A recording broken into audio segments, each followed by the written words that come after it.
Hi, I'm Jenny from Mythillogical. Today I'm just going to do a quick tutorial on how to make cover button earrings.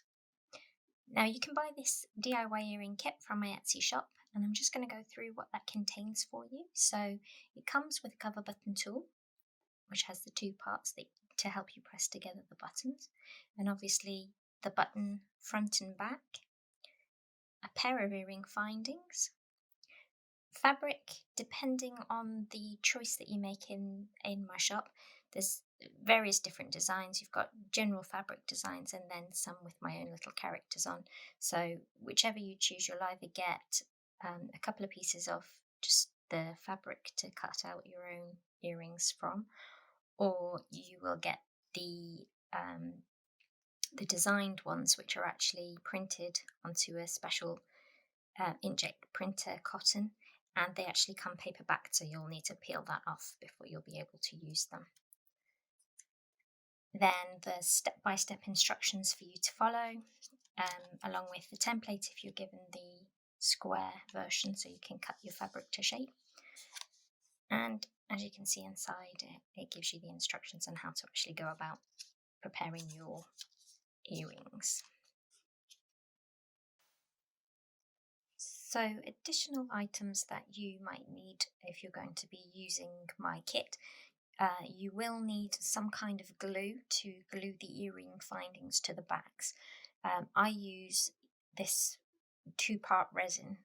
It tends to be quite strong, which obviously if you're going to be using these as earrings, this is what you really want. You're also going to need something sharp. A scalpel or even a screwdriver would do something like that. That's just going to be to scratch up the backs of the earrings to be able to give yourself a key to then glue the earring backs onto and make sure that they stick well.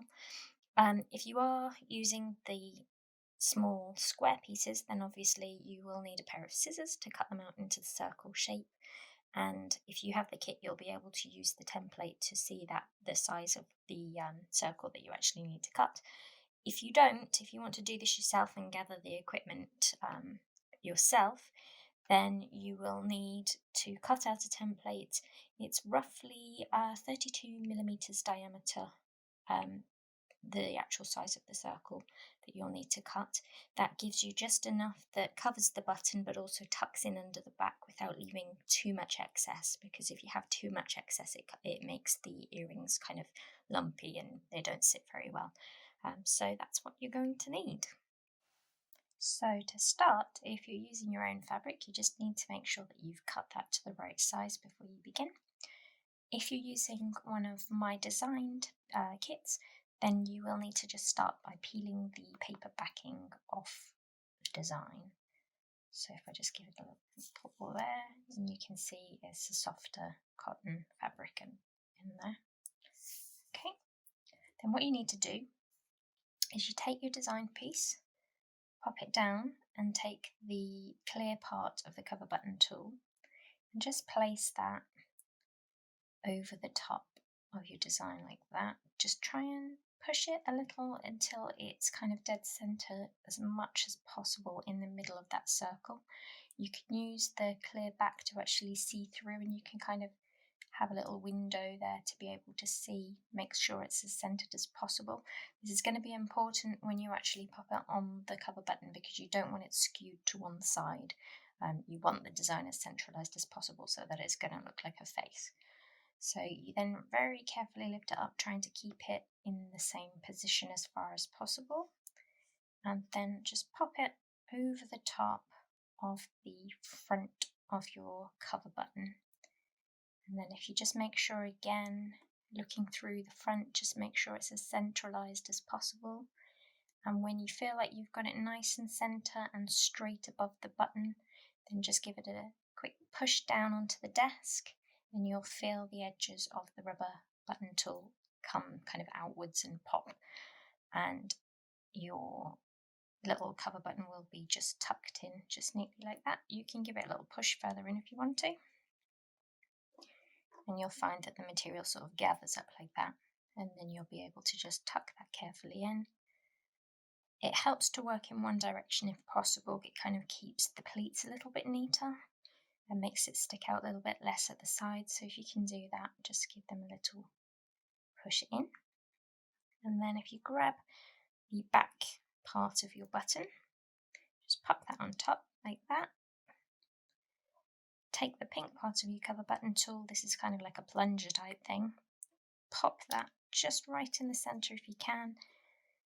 Get both thumbs and give it a good hard push down. It does take quite a bit of force, and you may find, you can see just there at that side it's not quite pushed in, so you might have to give it a little push at the different sides just to try and get it to squish all the way in. And then you should find that it quite neatly fits right down in the center, and you can see your little face peeking out through there for you.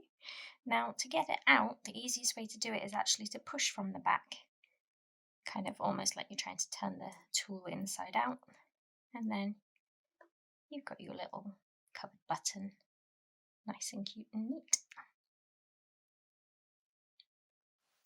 So then your next step, once you've got both of your buttons covered the same way, is just to glue on the earring backs. And as I said previously, the best thing to do is to just give the backs of these earrings just a little bit of a scratch up with a scalpel or a sharp screwdriver or something similar, just to give them a bit of a key for the glue to actually stick onto, because obviously metal's very shiny. It actually is quite difficult to stick metal to metal. And you can do the same to your earring finding as well, just give it a little scratch up. Obviously watch your fingers if you're doing this with the scalpel. And then mix up your 2-part epoxy according to the instructions of that particular brand. Just dab a little bit on the earring backs. You just want kind of a good enough blob that it's going to connect but not kind of splurge out the sides. So get a nice bit there, and then just literally try and get them nice and central and just pop that together. Give it a little press to make sure it's nicely connected and oozing into those scratches that you made. And that's it. And you just need to leave that to cure, again following the instructions of your epoxy resin. Mine's a rapid hardness, so it should actually be quite connected in about 15 minutes or so, but I would leave it a lot longer before I was actually going to wear it. I think 24 hours is usually the recommended, but you probably want to leave it a couple of days just to be on the safe side with that. And then obviously you just do the same with the other one, and that's how then you have your pair of earrings.